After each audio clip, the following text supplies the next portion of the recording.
What's up, guys? It's me. It's the ALE Double X Prince. And as you can tell, my room is still on a leak and I'm still fixing it, but it's fucking annoying. I've been breaking shit, I've been punching shit, it's been But you know what? I'm gonna cheer myself up by doing this for you guys. I'm gonna rebook WrestleMania 29, a show I fucking hate. I can't stand this fucking show. The original show was just garbage. Besides the last three matches, maybe the last four matches, they were really good. But nothing really stood out. I really did not give a shit about the show. There's no reason to give a crap about it. You know, the fact that we had the second Rock Cena match, which wasn't that bad. I personally thought it was okay, but it wasn't great. Definitely not great. And I think that people should see this show and see the actual show and say, like, you know what, they fucked up badly. Like, this show is actually not that great. First of all, you have Big E Langston and Fandango debuting at WrestleMania. Not even the Undertaker did it. Sting, Shawn Michaels, all these great legends. Actually, Sting debuted at WrestleMania. What the fuck am I saying? But a lot of big names did not debut at WrestleMania, and to give it to someone like Big E Langston and Fandango. Granted, Big E is slightly better than fucking Fandango, but look at where the hell these guys are at now. Like I said, Big E, it's not that bad, but Fandango, look at where the hell he went. Yeah, good old Fandango. Oh shit, what the hell? But I am here to rebook this show and book it better. First of all, I would not have The Undertaker compete in this show. And personally, I know I'm going to get a lot of hate, but if you hear me out real quick, you'll see why. Undertaker versus Triple H at WrestleMania 28. That was the end of an era. How the hell was that not Undertaker's last match? That would have been the best way to go out. Then the streak didn't need to be broken. You could just stop there. However, Undertaker, I would actually have him appear on the show just to give tribute to Paul Barrett because he passed away that year. So I definitely would do that. But that's about it. I would not have Undertaker have a match. Maybe, how about this? I'll give you the better one. He comes out. He's giving tribute to Paul Barrett. And then he'll be like, one more match. And then he's like, you know what? Paul Barrett would have wanted one more match from me. So next year, WrestleMania 30, I will compete at WrestleMania. The question now is who? And you could do Brock Lesnar, you could do John Cena. Batista came back. Actually, I don't want to see that. Punk, if he stuck around. Daniel Bryan, if he got a big push. You know what you could have done? You know, he didn't need to compete at WrestleMania 29. Neither at 30, but that's just a scenario. But I would keep Undertaker retired. Personally, I would keep him retired because I think him at WrestleMania 28 was the best way to end his career. Same with Triple H at WrestleMania 28 as well. Actually, his last match before this was Brock Lesnar in the Perfect Storm. I do not have Triple H compete in this show. However, he is a big part of the entire show. I will have the story be, you know how Paul Heyman was about to get fired by Vince McMahon, but then Brock Lesnar came F5'd Vince McMahon. I will have Vince McMahon out. He's like, I can't do this. I'm so hurt. I need to send someone to be in charge of the whole show. So he sends in Triple H to be in charge of the show.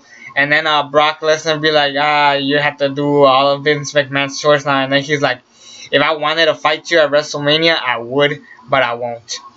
But, so yeah, no Triple H wrestling the show. However, he will be booking WrestleMania 29 as the month progresses. And then this will probably elevate Triple H to end up probably being the CEO of NXT, which actually happened. So, now that I got that out of the way, I will kick off with the pre-show. I usually don't kick off with pre-shows, but this time I will. And I would actually have an Intercontinental Championship tournament. Because I don't think the Intercontinental Championship is so prestigious that it needed to be defended at the actual show, not on a pre-show. It's just disrespectful to all the greats who held the championship.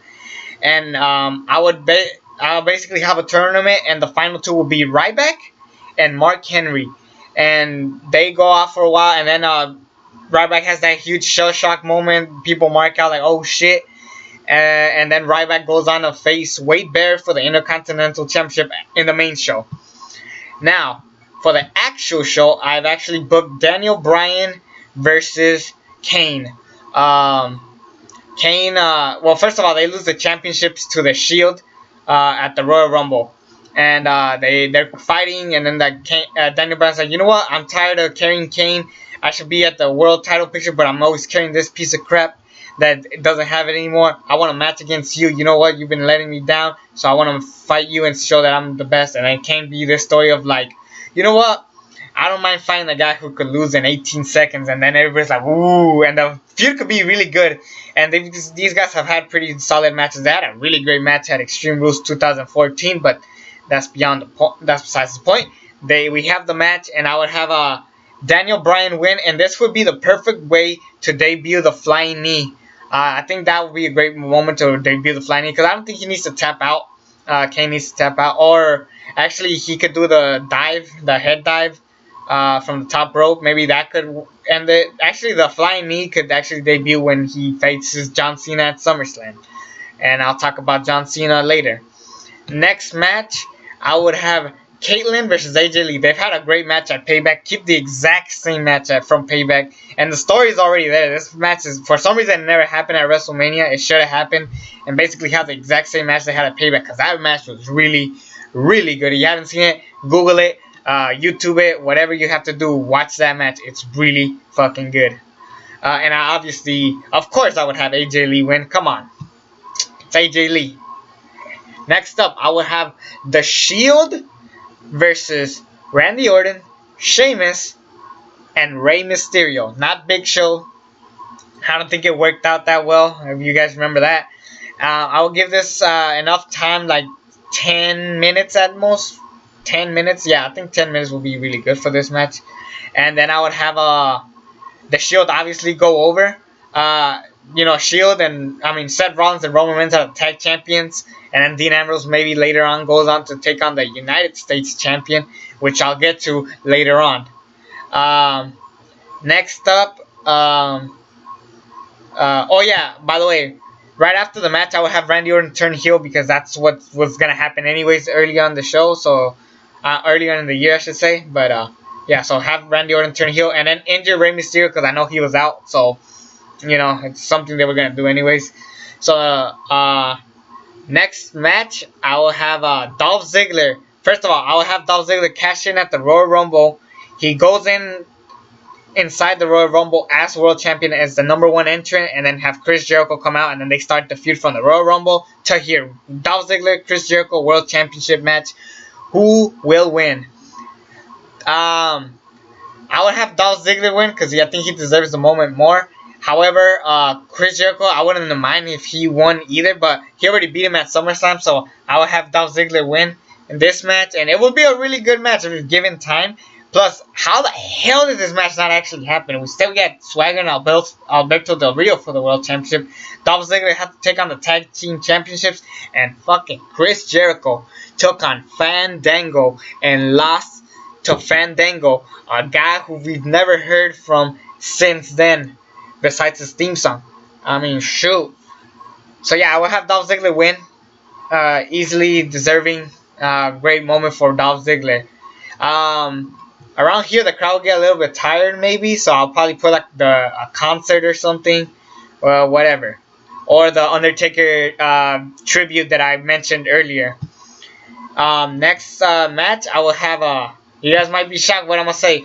But Jack Swagger versus Alberto Del Rio for the United States Championship. Now, how the hell did Jack Swagger become the United States Champion?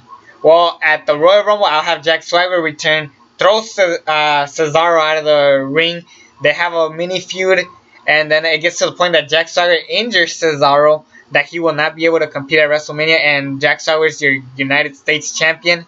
Get a real American to be the champion, and Cesaro will easily come back as a face, and it will be a great moment for Cesaro and Swagger down the road.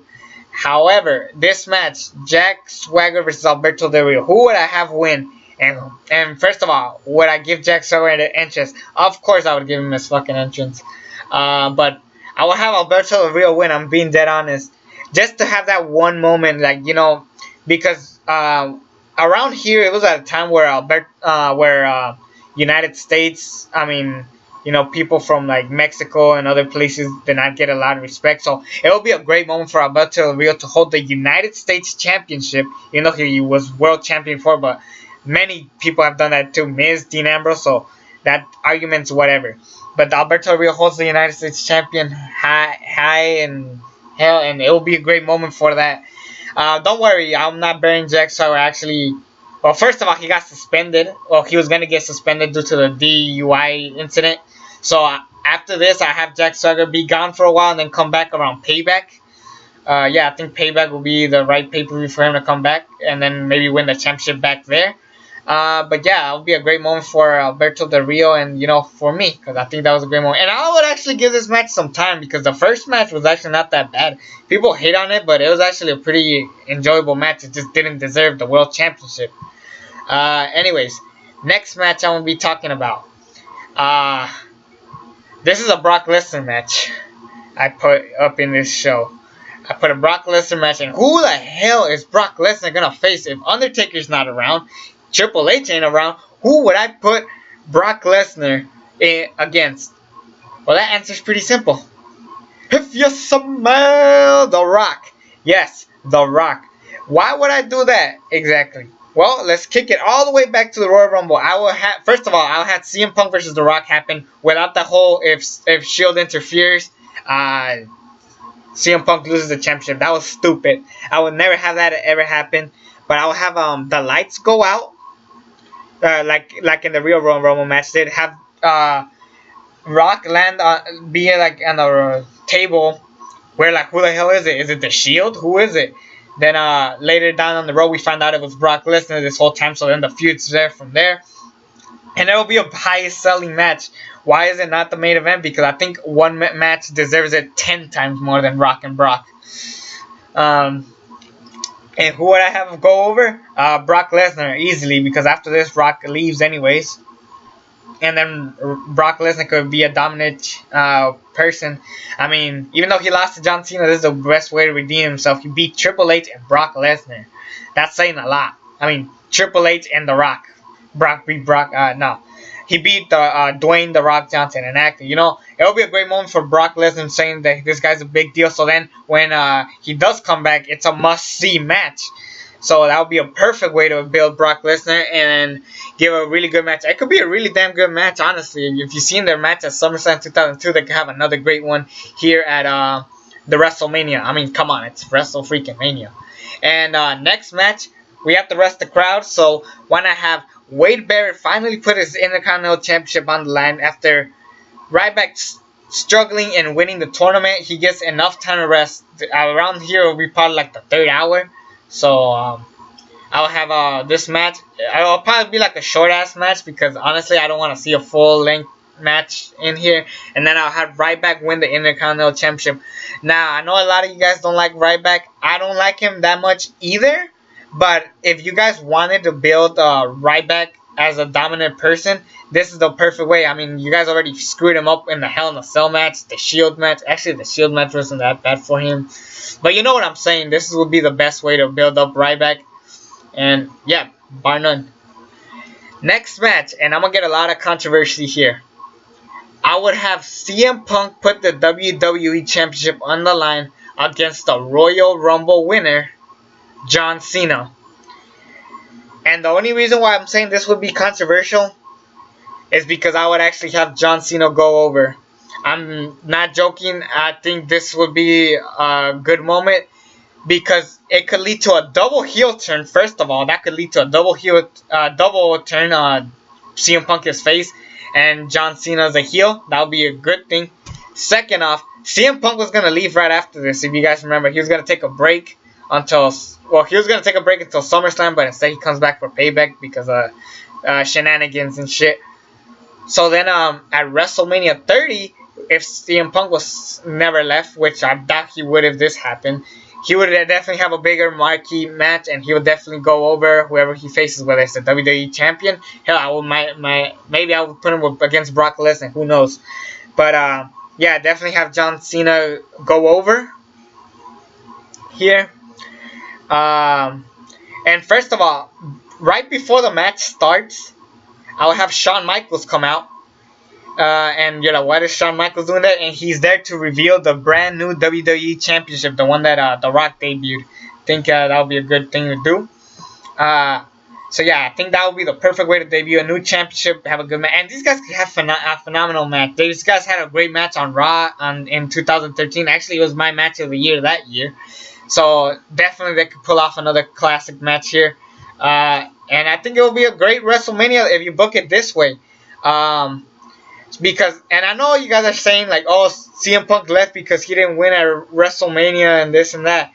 No, the reason why he left because he didn't, even though 2012 was his year, he did not, for some reason, he never main evented WrestleMania. His problem was that he didn't main event WrestleMania, not because he lost to The Undertaker. It's been said by him, and it's true there. So this would be the best way to give it. Plus, CM Punk was injured. This could definitely give him a rest to get better. So yeah, I think I booked a much better WrestleMania than what we actually got. I think this will be the conclusion to the rebooking of the WrestleMania series. I hope you enjoyed them. But hey, here's the thing. Double X Mania ain't over. Next week, I'm going to go back and review some of the classic WrestleManias out there. I'm going to review 5 different WrestleManias. One that stood out. 5 great WrestleManias that stuck out for me from test of time. And I'm not gonna do like super old school, like for starters, I won't do from WrestleManias 1 through 10. I'm gonna give you a hint. It's gonna be the first WrestleMania I'm gonna review is between 11 and 15. I'll say it. It's around there, and you guys might guess which one it is. So yeah, stay tuned next week. I think next time I come back, I might come back and review Logan, which is coming out in theaters this Friday or tomorrow, depending on when you're watching this. And of course, I'm gonna do another week with Alex because I got a lot to say about week with Alex. And I think that'll be it. I hope you guys are happy with Double X Mania. I hope you guys are happy with the rebooking. Check out the other rebooking shows. I think I did a good job. I hope you guys enjoy it. Continuing Double X Mania. It's me, the ALE, Double X Prince. I gotta put on the glasses more often. Subscribe to this channel if you haven't already first. And until then.